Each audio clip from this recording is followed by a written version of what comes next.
Welcome to our channel. ఈ రోజు మనతో పాటు ఉన్నారు ఆస్ట్రో సైకాలజిస్ట్ డాక్టర్ కల్పవల్లి గారు. నమస్తే అమ్మా. నమస్తే జయ. అమ్మా, మనము వంటింట్లో క్లీనింగ్ ఎలా చేసుకోవాలి, తర్వాత రకరకాల వంటకాల గురించి, అలాగే మామ్కి సంబంధించి చాలా సబ్జెక్టులు మాట్లాడుకుంటున్నాం కదా. నాకు అనిపించింది, ముందు దేవుడి గది, మన ఇంటికి ముఖ్యంగా మనం చూసుకునేది దేవుడి గదినే కదా. అనుకుంటున్నాను. అవునమ్మా, దేవుడి గదిని మనం ఎలా శుభ్రం చేసుకోవాలి మీరు అనుకోవట్లేదా? కాదు, స్పెషల్ గా టాపిక్ అయితే ఇదే. దేవుడు తర్వాతే కదమ్మా. ఈసారి నేను అడుగుతా, నువ్వు చెప్తావా? అలాంటిది ఏదైనా చేద్దాం, ఒక ప్రోగ్రామ్. తప్పకుండా. నేను కూడా ప్రశ్నలు వేస్తా, 1000 ప్రశ్నలు వేస్తున్నావు. నేను చెప్పే క్వశ్చన్స్ అడిగిందంటే మీ అందరితో, మీలాంటి వాళ్ళందరితో మాట్లాడి కొద్దో గొప్ప నాకు కూడా అన్ని విషయాలు తెలిసిపోతున్నాయి. అలాగా. అది ఇప్పుడు ఇల్లు మొత్తం శుభ్రంగా పెట్టుకోవాలి జియా. అవునమ్మా. మీరందరూ అనుకుంటారు ఒక కిచెనా? కాదు. కిచెన్లో నిజంగా చెప్పండి, ఎంతమంది కిచెన్ క్లీన్గా పెట్టుకుంటారు? చాలామంది ఇళ్లల్లో క్లీన్గా ఉన్నది అని అనిపించేది ఏది అంటే ముందు డ్రాయింగ్ రూమ్ ఒకటే. కారణం ఏంటంటే ఎవరైనా వస్తారు కూర్చుంటారనో ఒక విధానం అయితే, వాళ్ళు అక్కడ కూర్చొని టీవీ చూడాలి అనో లేకపోతే ఇంకేటనో అది కొంచెం క్లీన్గా ఉంటుంది. దాని తర్వాత వచ్చే ప్రతి గది ఎవ్వరూ శుభ్రంగా పెట్టుకోవటం లేదు, పని అయిపోతుంది. అలా డైనింగ్ టేబుల్ దగ్గరికి వస్తే డైనింగ్ టేబుల్ నిండా సామాన్లు ఉంటాయి, రకరకాల సామాన్లు ఉంటాయి. ఏవేమంటే అవి ఏది ఎందుకంటే మనకి హ్యాండీ టేబుల్ అదే, దాని మీద మనకి ఏవేవి కావాలో అన్ని రకాల వస్తువులు ఉంటాయి.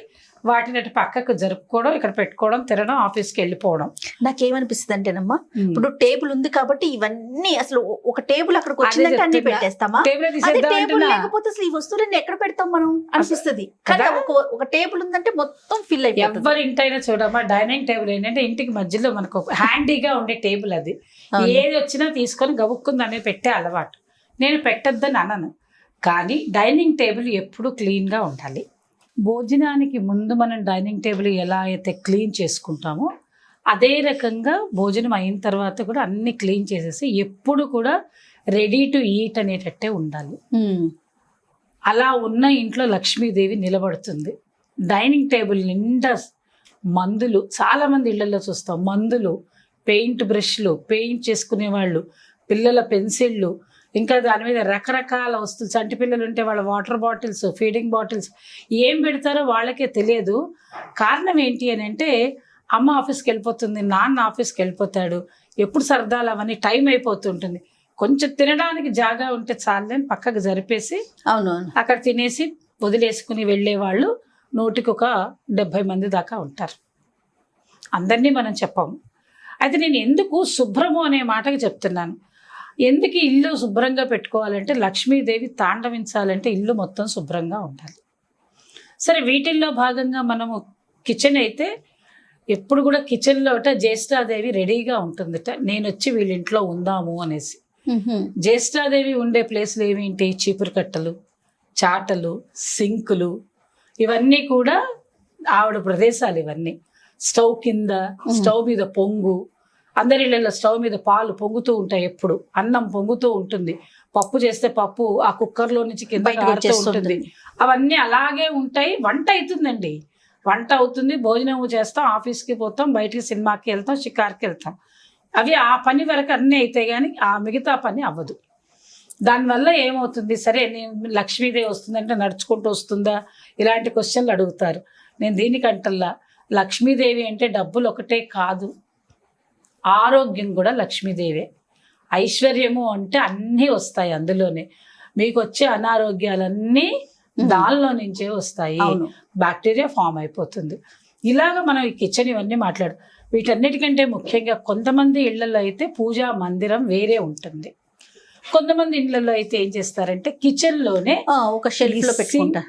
సింక్ పక్కన ఈ వాస్తు అనే దేనికోసం అని, ఈశాన్య భాగంలోనే దేవుడు ఉండాలని అక్కడ ఒక సింక్ ఉంటుంది. ఈశాన్యంలో నీళ్లు పోవాలని చెప్తారు వాస్తు, అక్కడ నీళ్లు పోతాయి. దాని పక్కనే పూజా మందిరాన్ని ఒక చిన్న మందిరం పెట్టేస్తారు. ఆ మందిరంలో పాపం దేవుడిని పెడతారు. ఆయన ఏమైనా అడుగుతున్నాడా మనల్ని? ఆయన ఎక్కడ పెడతారు. పెట్టిన తర్వాత అది ఇక్కడ ఈ అంట్లు ఈ ఎంగిళ్ళు, ఈ చెత్త, ఈ చెదారము, తోముకునేవి బ్రష్లు చెప్పక్కర్లేదు అనుకో, ఫోటోలు తీసి చూపించాల్సి వస్తుంది. అవన్నీ అక్కడ చెత్తలాగా ఉంటే దాని పక్కనే పాపం దేవుడిని పెడతారు. చూడండి, మనం అడిగామనుకోండి, వాస్తు ఆయన చెప్పాడండి ఇక్కడ పెట్టుకోమన్నాడు, వాస్తు ఆయన చెప్పాడు, కరెక్టే కాదని నేను అన్నాను, నేను కూడా వాస్తు చెప్తా, కానీ వాస్తు ఆయన చెప్పాడు కదా అని మీరు దేవుడు పక్కనే ఈ అశుభ్రం పెడితే మీరు అనుకుంటున్నట్టుగా దేవుడు ఒక ఫోటో కాదు కదా. మీరు కూర్చోబెడదాం కాసేపు, మిమ్మల్నే కూర్చోబెడితే మీ పక్కన అట్లా చెత్త చెదారం ఉంటే మీరు కూర్చోగలుగుతారు? ఒక సెకండ్ కూర్చోగలుగుతారా? ఎప్పుడైతే మీకు ఏదైతే వీలు కాని పరిస్థితి ఉంటుందో అదే పరిస్థితి అక్కడ భగవంతుడికి కూడా ఉంటుందని మీరు ఊహించాలి. అప్పుడు అక్కడ శుభ్రంగా పెట్టుకోగలుగుతారు. లేని పక్షంలో ఏం చేస్తున్నారు, ఇది ఇట్లాగే ఉంటుంది, ఇది ఇక్కడే ఉంటుంది. ఇది ఇక్కడ ఉన్నటువంటి ఈ ప్రదేశంలో మీరు అడిగిన ప్రశ్నకి పూజ చేసే చోట, పూజా మందిరంలో కొంతమందికి దేవుడు గదిగా సపరేట్గా పెట్టుకుంటారు. ఇంకా దాని తలుపు తీసి చూస్తే చూడాలి, ఇక అన్ని దానిలోనే. ఎంత అంటే ఎక్కడ అశుభ్రం ఏర్పడుతుందో చెప్పమంటావమ్మా? దానిలో ఫస్ట్ నూనె. ఆ దీపారాధన చేస్తారు కదా, ఆ దీపారాధన చేసినప్పుడు కింద నూనె పడుతుంది. అవును, కింద ఒక పళ్ళెం పెట్టుకోవాలి. పెట్టుకోని పక్షంలో ఏమవుతుందంటే ఆ నూనె కింద పడితే మన దీపారాధన వెలుగుతుంది, ఆ నూనె అంతా కింద గుళ్ళల్లో లాగా ఏరులే ప్రవహిస్తాయి. దాని తర్వాత మీరు తుడిచినా కూడా నూనె నూనెగానే ఉంటుంది. ఎక్కడ టైం ఉంటుంది మీకు, క్లీన్ చేసే టైం ఉండదు. కొంతమంది ఆ నూనె ఒత్తి వేసేసిన తర్వాత గోడకు పూస్తారు, చేతి కిందికి ఒక బట్ట పెట్టుకోరు, గబుక్కుని ఇట్లా పూసేస్తారు. అది అలవాటు చాలా మంది. దానివల్ల ఏమవుతుంది అంటే మీరు అనొచ్చు ఎవరు రారు కదండి లోపల, ఎవరు రావక్కర్లా, అక్కడ మీకు బొద్దింకలు ఏర్పడతాయి. నూనె వాసనకి బొద్దింకలు బాగా వస్తాయి. అది ఫస్ట్ పాయింట్. రెండో పాయింట్ ఏంటంటే అగరబత్తీలు వెలిగిస్తారు కదా, దాని నుసి అంతా పడుతుంది. ఆ నుసి ఆ చుట్టూతంతా పడుతుంది. అవును, అదంతా నీళ్లు పడినా నూనె పడినా ఆవిరొచ్చినా అదంతా అసహ్యంగా తయారవుతుంది. దానివల్ల కూడా మీకు అనేక రకమైన చిన్న చిన్న పురుగులు వస్తాయి. వీటితో పాటు ఫోటోలు పెడతారు. కొంతమంది ఇళ్లలో చిన్న చిన్న విగ్రహాలు ఉంటాయి, కొంతమంది ఇళ్లలో ఫోటోస్ ఉంటాయి. ఆ ఫోటోలకి పూల దండలు వేస్తారు. ఆ దండలు కొంతమంది ప్లాస్టిక్ దండలు వేస్తారు, ఎప్పుడు బాగా కనిపించాలని. ప్లాస్టిక్ పూలతో ఉండే దండలు, వాటిని రోజు తీయరు. దాని మీద అంతా డస్ట్ పడుతుంది. ఏం డస్ట్ పడుతుంది? బయట నుంచి వచ్చి కిటికీలో నుంచి వచ్చే డస్ట్ కాకుండా ఈ అగరబత్తీలో నుంచి వచ్చేటువంటిది, అది కూడా దాని మీద పడుతుంది. అక్కడంతా ఫోటోలు అంతా దుమ్ము ఏర్పడిపోతాయి. రోజు తుడవకూడదు, రోజు తుడిచే టైము ఉండదు, రోజు తుడవకూడదు కదా, అందుకని దాన్ని అలాగే ఉంచేస్తారు. అక్కడ అశుభ్రత ఏర్పడుతుంది. రెండవది పూలు పెడతారు. పూలు పెట్టిన తర్వాత ఆ పూలవన్నీ ఏం చేస్తారు, ఎండిపోతే ఆ పూలు దానిలో పడుతుంటే అక్కడ మొత్తం అన్నీ తీయరు, నిర్మాల్యం. ఆ పూజల దగ్గర నుంచి వచ్చేవన్నీ శుభ్రంగా తీసుకోవాలి. అవి తీయకపోయినా కూడా వాళ్ళు 1 రోజు 2 రోజులు 3 రోజులు ఉండేసరికి అక్కడి నుంచి కూడా పురుగులు వస్తూ ఉంటాయి. అక్కడ ఎలాంటి తెలుసా అంటే ఎగిరే పురుగు వస్తుంది అక్కడ ఆ పూల దగ్గర నుంచి. అవి కాకుండా ఇంకా ఏమవుతుందంటే నీళ్లు పోసినప్పుడు కొంచెం కొంచెం నీళ్లు కూడా అక్కడ కనుక మిగిలిపోయాయి అనుకోండి, ఆ నీళ్లు చెమ్మ వచ్చి ఒకవేళ మీకు చెక్క మందిరాలు ఉంటే దానిలోకి వెళ్ళి చెదలు వస్తాయి. ఒక్క దేవుడి రూమ్లో కాక్రోచులు వస్తాయి, చెదలు వస్తాయి, ఎగిరే పురుగులు వస్తాయి, చిన్న చిన్న ఎగిరే పురుగులు ఉంటాయి. ఇవి కాకుండా ఇంకా నెయ్యి వేస్తాం కదా దేవుడికి నైవేద్యం కోసం అని, ఆ నెయ్యి డబ్బాలు కనుక మీరు తడి తగిలింది అనుకోండి, దానిలో నుంచి ఒక రకమైనటువంటి వాసన వస్తూ ఉంటుంది. ఆ నెయ్యి చాలా రోజులు ఉంచుతారు, ఎవరు ముట్టుకోకూడదు అని అక్కడ పెట్టి దాన్ని తడి చేత్తో వేస్తే అది కూడా వాసన వస్తుంది. అంటే పూజా మందిరంలో మనం ఏవైతే చెయ్యకూడని పనులు ఉంటే అవన్నీ చేస్తారు అక్కడ, హడావుడి పూజ చేసుకోవడానికి. కాబట్టి ఇలాంటివన్నీ అక్కడ అందరూ చేస్తారని కాదమ్మా, జనరల్ కండిషన్స్ మనం మాట్లాడుకుంటే కొంతమంది చెప్పొచ్చు, కొంతమంది చెప్పలేకపోవచ్చు. కానీ వీటిని శుభ్రపరచుకోవడం ఎలాగా, ఇది మన టాపిక్. ఇవన్నీ ఉంటాయి కాబట్టి దీన్ని ఎలా చేయాలి అని అంటే, దేవుడి రూమ్ని రోజు శుభ్రం చేసుకోవాలి. ఫోటోలు మీరు అమితంగా ఫోటోలు పెట్టకండి. ఏదైనా 2 కానీ 3 కానీ మీకు ఏది శుభ్రం చేసుకోగలుగుతారో ఆ ఫోటోలే పెట్టుకోండి.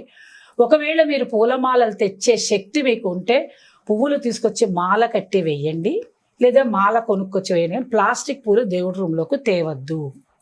ప్లాస్టిక్ అసలు వాడకూడదు, ప్లాస్టిక్ పూలతో పెట్టకూడదు. ఎందుకంటే అమ్మవారు చైతన్యమూర్తి, అలాంటిది ఆవిడకి చైతన్యమే ఇష్టం. అలాంటి మాతకి తీసుకొచ్చి మీరు ఎండిపోయిన పూలో లేకపోతే ప్లాస్టిక్ పూలో పెడతారంటే కుదరదు. కాబట్టి అవి ఆ పని మాత్రం చేయకండి.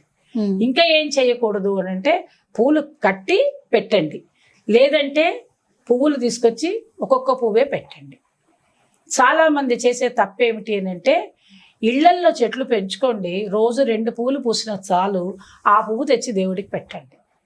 పక్క వాళ్ళ ఇంటికో ఎదురింటికో వెళ్తూ వెళ్తూ వస్తూ వస్తూ వాకింగ్ అని బయలుదేరి వాళ్ళింట్లో వీళ్ళింట్లో కొమ్మలు వంచి పువ్వులు కోసేసి ప్లాస్టిక్ వాటిని డబ్బాల్లో వేసుకొని, ఈ ప్లాస్టిక్ కవర్లు ఉంటాయి ఏదైతే వాడకూడని కవర్లు వాటిల్లో వేసుకొని వచ్చి పెట్టడం, దానివల్ల మీకు ఫలితం రాదు.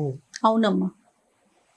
కాబట్టి దేవుడికి ఇవాళ ఎన్ని పూలు పెట్టారు, అన్ని పూలు రేపు తీయాలి, మీరు ఆ సమయం మీరు వాడుకోవాలి కదా. కాబట్టి పూలు జాగ్రత్తగా పెట్టాలి. చక్కగా దేవుడికి మీరు కనుక దీపారాధన చేసినట్టయితే కింద ఒక పళ్ళెం పెట్టి చక్కగా ఒత్తి వేసి, ఒత్తిని వంచకూడదు, వంచినట్టయితే నూనె కారుతుంది. ఎప్పుడు ఇలా ఉండాలి, పై జ్యోతి ఇలా ఉండి ఇలా వెలగాలి. ఇలా కొడిగట్టకుండా దాన్ని లోపలికి పెట్టి దాని కొస మాత్రమే ఇలా పైకి నిలబడేటట్టుంటే చక్కగా వెలుగుతుంది. ఎంత కావాలో అంత నూనె పోయాలి. ఆ నూనె పోసి కిందికి పోయేటట్టు చేయకూడదు. ఒకవేళ మీరు నెయ్యితో దీపారాధన చేసుకోవాలనుకుంటే అది ఒక్కొక్కళ్ళ వీలుని బట్టి చేసుకుంటారు. కొంతమంది కొన్ని రకాల నూనెలతో చేస్తారు. కాబట్టి వాళ్ళ ఇష్టం ప్రకారంగా చేసుకున్న కుందొత్తులు చేసుకున్నట్టయితే జాగ్రత్తగా ఒత్తిని పైకి పెట్టి కొంచెం నెయ్యి వేసి ఆ నెయ్యి వేసి దీపారాధన చేసుకోండి. అప్పుడు ఇబ్బంది లేకుండా ఉంటుంది. అగరబత్తి పెట్టేటప్పుడు అగరబత్తి స్టాండ్లో ఇట్లా నిలబెట్టి దాని కింద ఒక పళ్ళెం పెట్టండి. అది దానిలోనే పడుతుంది. 2 రోజులకు ఒకసారి దాన్ని తీసేయండి. నీళ్లు పడితే వెంటనే తుడిచేసేయండి. 2 పూట్ల పొడిగా ఉంచుకోవాలి. అంటే అక్కడ మీకు తడి ఉండకూడదు, శుభ్రంగా ఉంచుకోవాలి. ఫోటోలని బూజులు దులుపుకోవాలి. అది ఎప్పుడో ఒక రోజు కాదు, వారానికి ఒకసారి శుభ్రంగా బూజులు దులుపుకోవాలి. ఎందుకంటే అన్నిటికంటే అత్యంత పవిత్రమైన స్థానం ఏంటంటే మన పూజా మందిరమే. మనం కూర్చునే, మనం ఆరేసుకున్న బట్ట కానీ మనం కూర్చునే విధానం కానీ చక్కగా 2 టవల్స్ పెట్టుకోవాలి. అక్కడ చిన్న చిన్న నాప్కిన్స్, చెయ్యి తుడుచుకోవడానికి. మీరు దీపారాధన చేసినప్పుడు చేతికి నూనె అంటుకుంటుంది, అది తుడుచుకోవాలి చక్కగా దాన్ని పెట్టి. మీరు పూలతోటి పూజ చేస్తారు, కుంకుమతో పూజ చేస్తారు కదా, కుంకుమ చేతికి అంటుకుంటుంది, అది తుడుచుకోవాలి. బట్టకి తుడవకూడదు. అందుకని అవన్నిటి వల్ల ఏమవుతుందంటే ఆ నూనె వాసన వల్ల ఆ కుంకుమ, నూనె, అక్షింతలు, అగరబత్తిలు ఇలాంటివన్నీ ఒకదానికొకటి కనుక కలిసిపోతే, ఇంకా కొంతమంది ఏం చేస్తారంటే పుస్తకంతో చదువుతారు కదా, ఆ పుస్తకానికి అంతా ఈ నూనె పట్టిస్తారు. సరస్వతీదేవికి అసలు నూనె తగలకూడదు. లక్ష్మికే ఈ నూనె కానీ నెయ్యి కానీ, సరస్వతీదేవి అంటే పుస్తకానికి అస్సలు నూనె తగలకూడదు. అందుకే చెయ్యి తుడుచుకున్న తర్వాతనే మీరు చదవాలి. చేసేటప్పుడు పూజ చేసేటప్పుడు ఇలాంటి జాగ్రత్తలన్నీ తీసుకోవాలి. తీసుకుంటేనే ఆ పూజా మందిరంలో చక్కగా మంచి సువాసనలు వచ్చేటువంటి ఒక్క అగరబత్తి వెలిగించినా చాలు. ఆ పరిమళంతో మీరు అక్కడ కూర్చుని హాయిగా ధ్యానం చేసుకోవచ్చు, పూజ చేసుకోవచ్చు, మీరు దేవతార్చన ఉంటే దేవతార్చన చేసుకోవచ్చు. ఇలాంటివన్నీ చేసుకునేటానికి వీలుగా ఉంటుంది. కాబట్టి ఇల్లు శుభ్రంగా పెట్టుకుంటూనే పూజా మందిరాన్ని ఇంకా బాగా శుభ్రంగా పెట్టుకోవాలి. చాలా మంది ఇళ్లలో పాపం 3 రోజులు 5 రోజులు వాళ్ళు వెళ్ళకపోయేసరికి ఆ మందిరాన్ని మూస్తారు. మూసి తర్వాత తెరిచిన తర్వాత అంతా లోపల పాడైపోతుంది. కాబట్టి తడి తగలనివ్వకుండా ఆ పువ్వులన్నీ ఎలా అంటే అలా పడేయకుండా జాగ్రత్తగా చేసుకున్నట్టయితే మీరు శుభ్రంగా ఉంటారు, మీ పూజా మందిరం శుభ్రంగా ఉంటుంది. ఆ ఫలితం కూడా మీరు బాగా పొందగలుగుతారు. కాబట్టి ఇలాంటి విషయాలన్నీ మనం జాగ్రత్తగా కనుక చేసుకున్నట్టయితే పూజా మందిరంతో పాటు మనం ముందే మాట్లాడుకున్నట్టుగా కిచెన్ కూడా క్లీన్ చేసుకుని చక్కగా దేవుడికి నైవేద్యం వండుకొని తీసుకొచ్చి అక్కడ పెట్టుకోండి. చాలా మంది ఏం చేస్తున్నారో చెప్పనా తల్లి, ఇటు పక్కనేమో దేవుడు మందిరం పెట్టుకుంటారు, ఇక్కడ స్టవ్ మీద వంట చేస్తారు కదా, స్టవ్ మీద నుంచే నైవేద్యం. లేదా ఇక్కడే ఉంటుంది కదా స్టవ్, ఇక్కడే దేవుడు ఉన్నాడు కదా, ఇలా అలా కాదమ్మా, అలా ఎప్పుడు చేయకూడదు. స్వామికి మనం ప్రత్యేకించి తీయాలి. నైవేద్యం గిన్నె తీసుకొచ్చి నైవేద్యం పెట్టండి. మీరు ఎలా తింటారు? ఈ స్టవ్ నుంచి తినరుగా. ఓ టేబుల్ స్టైలు, ఒక వెండి పళ్ళెము, దానిలో అన్నం వేసుకుని మీరు ఎలా తింటున్నారు? అలా పెట్టండి దేవుడికి కూడా. మీరు భావించండి, భగవంతుడు అక్కడ ఉన్నాడని భావించి చక్కగా అలా చేయగలిగినప్పుడు చేయండి. చాలా మంది చెయ్యలేక ఇవన్నీ వదిలేసుకుని ఏం చేస్తున్నారంటే ఉట్టి ఫోటో ఒకటి పెట్టుకుంటారు, ఫోటోకి ఒక పూలమాల వేసి కింద ఒక అగరబత్తి స్టాండ్ పెట్టి దండం పెట్టుకుంటారు. మంచిది. No problem. చేస్తే మాత్రం చక్కగా సవ్యంగా చేయండి. చేసినట్టయితే మీకు ఆనందంగా ఉంటుంది, కుటుంబం అంతా కూడా ఆనందంగా ఉంటుంది. రైట్, అద్భుతం అమ్మా. నమస్తే. ఈ వీడియో కనుక మీకు నచ్చినట్లయితే లైక్ చేయండి, షేర్ చేయండి. మరిన్ని వీడియోస్ కోసం మా ఛానల్ని సబ్స్క్రైబ్ చేసుకోండి.